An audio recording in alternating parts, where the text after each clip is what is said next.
आज के डेट में हम में से 80% लोग अपने होम टाउन को छोड़ के कहीं और शिफ्ट हो चुके हैं। कुछ लोग आफ्टर मैरिज मेरी तरह और कुछ लोग जॉब के सिलसिले में।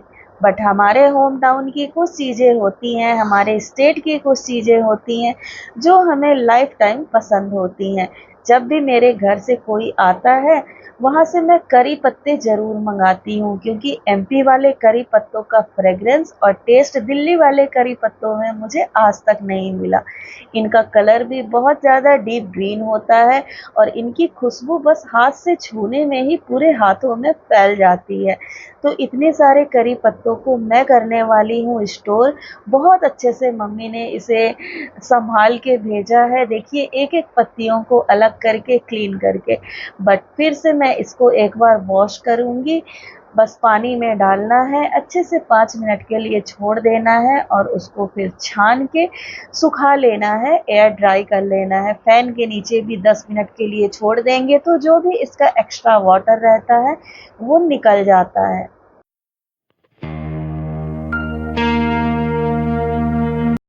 करी पत्ते को स्टोर करने के लिए एक ऐसा तरीका है मेरे पास जिसको मैं हमेशा से ही यूज़ करती हूँ।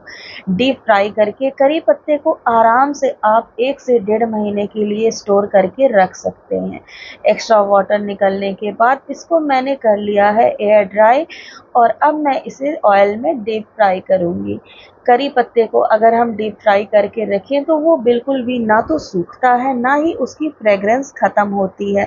फिर जो भी चीज़ आपको बनाना है, चाहे पोहे में डालिए, नमकीन बना रहे हैं तो उसमें डालिए, कढ़ी में डालिए, दाल फ्राई में डालिए, किसी भी चीज़ में यूज़ करना हो बस डब्बे से निकालना है, ऊपर से डाल देना है।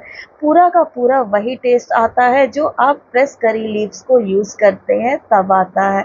ये देखिए किस तरह से फ्राई करना है। जब इसके पूरे बबल्स ख़त्म हो जाए और थोड़ा-सा क्रंची-क्रंची सा साउंड आने लगे, खनखनाहट सी आने लगे, तब समझ जाइए कि आपके करी पत्ते पूरी तरह से फ्राई हो गए हैं, मीन्स इसका मॉइस्चर पूरी तरह से ख़त्म हो गया है।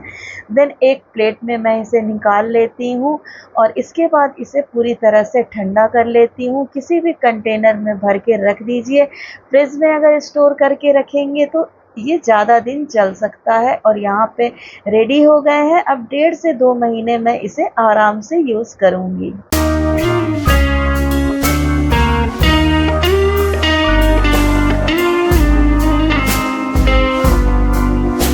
कपड़ों को सिलेक्ट करते टाइम मैं इस चीज़ का ध्यान ज़रूर रखती हूँ कि कपड़े ज़्यादा हैवी ना हो, साथ ही साथ बहुत ही ज़्यादा कंफर्टेबल हो, ताकि मैं अपने बच्चों को भी ईज़िली हैंडल कर सकूँ उन कपड़ों को वियर करने के बाद।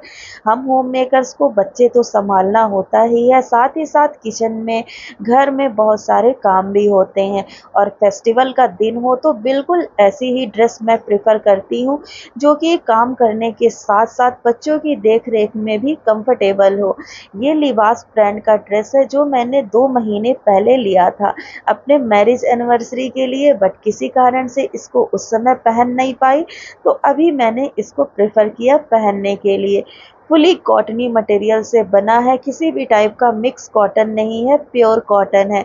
दुपट्टे की लेंथ और ब्रेथ भी बहुत अच्छी है, फुल फ्लेयर्ड ड्रेस है और प्राइस था यही कोई 2000 के आसपास। तो ये ड्रेस तो मुझे बहुत पसंद आई। इस रक्षाबंधन के लिए आप लोगों को भी पसंद आई तो मैं लिंक डिस्क्रिप्शन बॉक्स में दे दूँगी। अगर आपकी भी ऐसी हैबिट है तो आप मेरी बातों से ज़रूर रिलेट कर पाएँगे। मेरी ये हैबिट मुझे बहुत अच्छी लगती है कि मैं जब भी कुछ नया चीज़ लेती हूँ ना, उसको तुरंत ही यूज़ नहीं करने लग जाती हूँ। उसको रखे रहती हूँ कि कोई स्पेशल ओकेज़न आएगा, कोई फेस्टिवल आएगा जो कि हमेशा ही हमारी लाइफ़ में आता ही रहता है, तब मैं उन चीज़ों को यूज़ करूँगी। और ये आदत मुझे मेरी बहुत अच्छी लगती है। जब भी कोई ओकेज़न आता है तो मेरे पास ढेर सारा नया कलेक्शन पहले से ही रहता है, चाहे वो सैंडल का हो, ज्वेलरी का हो या कपड़ों का हो। तो ऐसे अगर हम कुछ चीज़ें तुरंत यूज़ ना करके, नॉर्मल टाइम में ही यूज़ ना करके कुछ दिन उसको रख लेते हैं पेशेंस के साथ, तो हमारे स्पेशल ओकेज़न के लिए बहुत सारी चीज़ें स्टोर हो जाती हैं।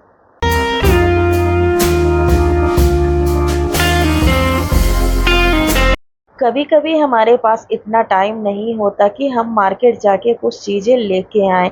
अभी मुझे निकलना था रक्षाबंधन के लिए अपने रिलेटिव्स के घर। तभी मैंने देखा कि मेरे बेटे के डायपर्स पूरी तरह ख़त्म हो गए हैं। कुछ एक और चीज़ें थी जो कि बिल्कुल भी नहीं थी। ब्लिंकिट इसके लिए मुझे बेस्ट ऑप्शन लगता है। जब भी कोई चीज़ ख़त्म हो जाए, बिल्कुल जिनी की तरह 5 से 10 मिनट में वो चीज़ हमारे पास हाजिर कर देता है। अब देखिए, कभी-कभी ऐसा होता ही है हमारे साथ कि बिल्कुल टाइम नहीं होता कि हम मार्केट जाएँ, इतनी भीड़, फेस्टिवल का टाइम। ऐसे में जो हमारे पास बेस्ट ऑप्शन है उसको चूज़ करना मैं प्रेफ़र करती हूँ। कभी-कभी हमें ऑनलाइन कुछ ऐसी चीज़ें मिल जाती हैं जो बहुत ही यूनिक होती हैं और हमारे घर के वातावरण को पूरी तरह से चेंज कर देती हैं।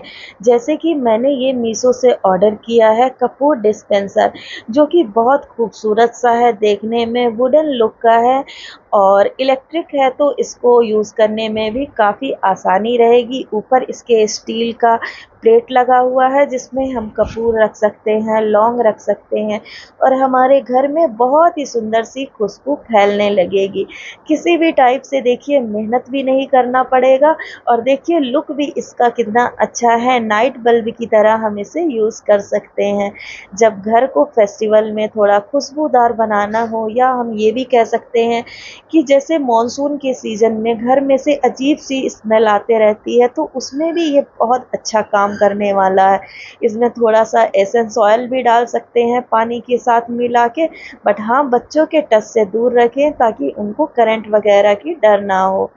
और मेरे घर में तो पूरी तरह से खुशबू का वातावरण फैल गया है। आप भी इसको ऑर्डर कर सकते हैं मीशो से, बहुत ही यूज़फुल प्रोडक्ट है।